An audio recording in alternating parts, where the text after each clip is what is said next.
Good morning, dear student. Today, first note down the homework from NCERT. Solve the question number 12.3 to 12.6. 12.3 से लेकर 12.6 से जितने examples दिए वे numerical solve करना है और 12.8 12.19 को सॉल्व करना है। दूसरा, आपको NCERT बुक्स में जितने भी क्वेश्चंस दिए हुए हैं उन बुक्स के क्वेश्चन न्यूमेरिकल को भी आपको सॉल्व करना है। अगर कोई भी प्रॉब्लम्स आते हैं किसी क्वेश्चन में, आप हमको फ़ोटो पिक खींच के आप सेंड कर दीजिएगा, हम उसका सलूशन आपको सॉल्व करके आपको सेंड कर देंगे। तो आज जो हम टॉपिक डिस्कस करने जा रहे हैं वो है heating effect of electric current.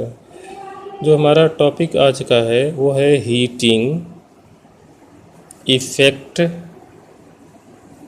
Of electric current. क्या है हीटिंग इफ़ेक्ट? आप सिंपली आप घर में यूज करते हैं, जो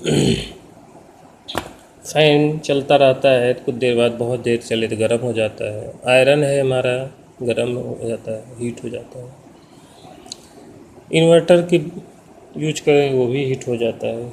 कुछ चीज़ें जो चलने वाली हैं, अगर कंटिन्यूटी ऑपरेट हो, टीवी यूज करें हैं कुछ देर बाद वो भी हीट हो जाता है, तो उसमें हीट जनरेट होती है। तो याद रखिएगा, जो हीट होती है वो क्यों होता है? क्योंकि जो हमको किसी भी सिस्टम को ऑपरेट करने के लिए हमें सोर्स ऑफ एनर्जी चाहिए। सोर्स ऑफ एनर्जी हम बैटरी कनेक्ट करते हैं या पावर हाउस से AC करंट हो तो वो भी सोर्स ऑफ एनर्जी है। Source of energy continuously produce to the energy, वो लगातार सिस्टम को एनर्जी प्रोवाइड करता है। लेकिन उस सिस्टम से हम एनर्जी कंसीडर कहाँ से करते हैं? Through the wire. वायर से हम अप्लायंस में कनेक्ट करते हैं। तो अगर हम लगातार अगर हम कोई सिस्टम ऑपरेट करें तो कुछ देर बाद देखोगे जो कंडक्टर वायर जिससे हम इलेक्ट्रिक करंट एक्सेप्ट कर रहे हैं या ले रहे हैं, वो भी क्या हो जाता है? हीट हो जाता है। क्यों हीट होता है? क्योंकि जो सोर्स ऑफ एनर्जी उसके वो क्या करता है? चार्ज को फ्लो कराता है। तो चार्ज जो है एक प्लेस से दूसरे प्लेस को मूव करते हैं। जब मूव करते हैं चार्ज, तो मूव करने की वजह से उसको मूव करने के लिए हमको क्या चाहिए? एनर्जी चाहिए। एनर्जी कौन दे रहा है? बैटरी या सेल या सोर्स ऑफ एनर्जी दे रहे हैं। तो चार्ज जब मूव करते हैं एक जगह से दूसरी जगह, तो चार्ज में क्या होता है? आपस में कोलिजन और फ्रिक्शन होता है। कोलिजन फ्रिक्शन के चार्ज की वजह से उसमें हीट जनरेट होती है। तो ये हीट किन किन फैक्टर पे डिपेंड करते हैं? हीट जो होती है करंट पे, चाहे बहुत ज़्यादा करंट या कंटिन्यूस बहुत ज़्यादा करंट फ्लो होगी तो करंट के डायरेक्टली प्रोपोर्शनल होता है हीट। करंट फ्लो होगी तो हीट होगा, करंट नहीं फ्लो होगी तो नहीं होगा हीट। करंट जीरो होगी तो हीट जीरो होगी। तीसरे पॉइंट पे जो डिपेंड करता है वो डिपेंड करता है क्योंकि जो कंडक्टर ऑफ वायर होता है उसके रजिस्टिविटी पे। कोई मेटल ऐसा होता है हाई रजिस्टिव होता है तो ज़्यादा हीट जनरेट करेगा, कम रजिस्टिव होगा तो कम होगा। तीसरा होता है time of flow of charge, कितने समय तक आप करंट फ्लो कराते हैं। ज़्यादा देर तक फ्लो कराएंगे ज़्यादा हीट होगा, कम देर तक फ्लो कराएंगे कम देर तक। ये इन तीन फैक्टर पर मेनली हमारा हीट डिपेंड करता है। तो हम कंसीडर करते हैं, कंसीडर एक current I, capital I, flowing through a resistor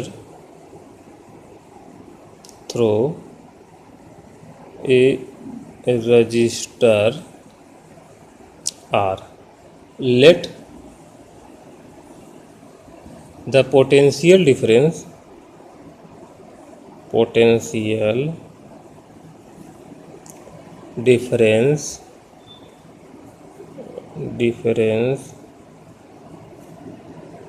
across it be V। यदि इसके क्रॉस क्या हो? पोटेंशियल डिफरेंस V हो, ठीक है। और लेट स्मॉल टी मतलब time, be the time during which a charge Q flow across the work done in moving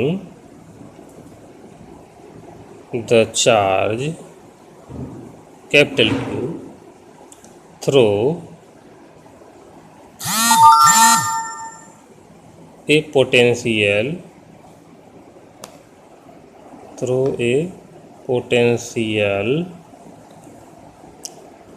difference V। तो वर्क डन आपको पता ही है, तो वर्क डन कितना हो जाएगा V into Q, potential different V into Q is equal to work done. Therefore the source must supply energy equal to VQ। यही work क्या होगी, एनर्जी होगी। एनर्जी ही वर्क में कन्वर्ट हो रही इन टाइम, टी टाइम तक अगर हो तो hence the power input to the circuit by the source, power is equal to क्या होता है, power is equal to work done upon time, W upon T. तो W is equal Q V upon, तो Q देखो Q upon T is equal to क्या होता है, I होता है। Q upon T is equal to I, इसको ले सकते हैं V इंटू आई, इक्वेशन ले सकते हैं। ये तो पावर हो गया, लेकिन कितने टाइम तक होता है, टी टाइम तक हम ले रहे हैं। The energy supply to the circuit by the source in time t is power into time। Energy is equal to power into time होता है। तो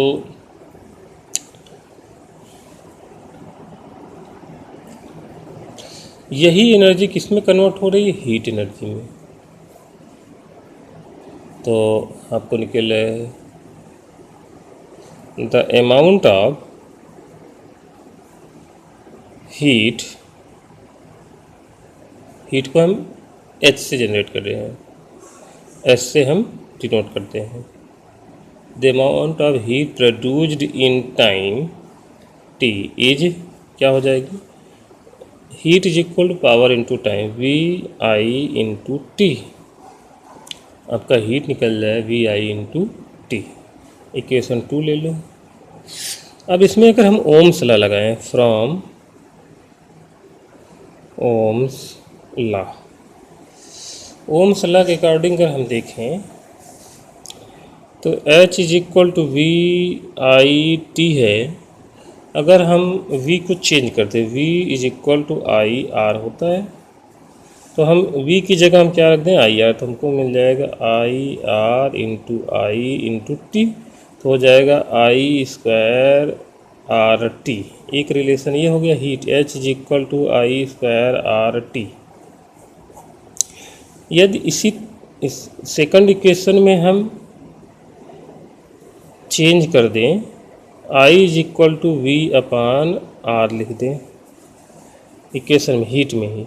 H is equal to V I T में I की जगह हम change कर लिख दें वी अपान आर, तो क्या हो जाएगा V into V upon R into T, तो हो जाएगा V square upon R into T. एक फार्मूला हीट का ये भी आ गया, V square R into T. ये फार्मूले हैं, इसके अकॉर्डिंग न्यूमेरिकल हम सॉल्व करते हैं।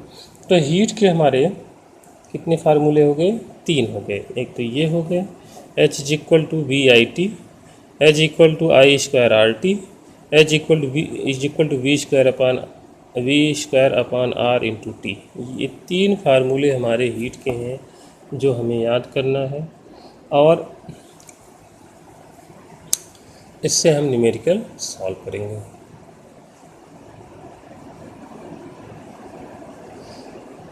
देखिए किन किन चीज़ों को हमने पहले भी डिस्कस किया, that is proportional to the current, resistance and time. ये हमने आपको पहले ही डिस्कस किया था।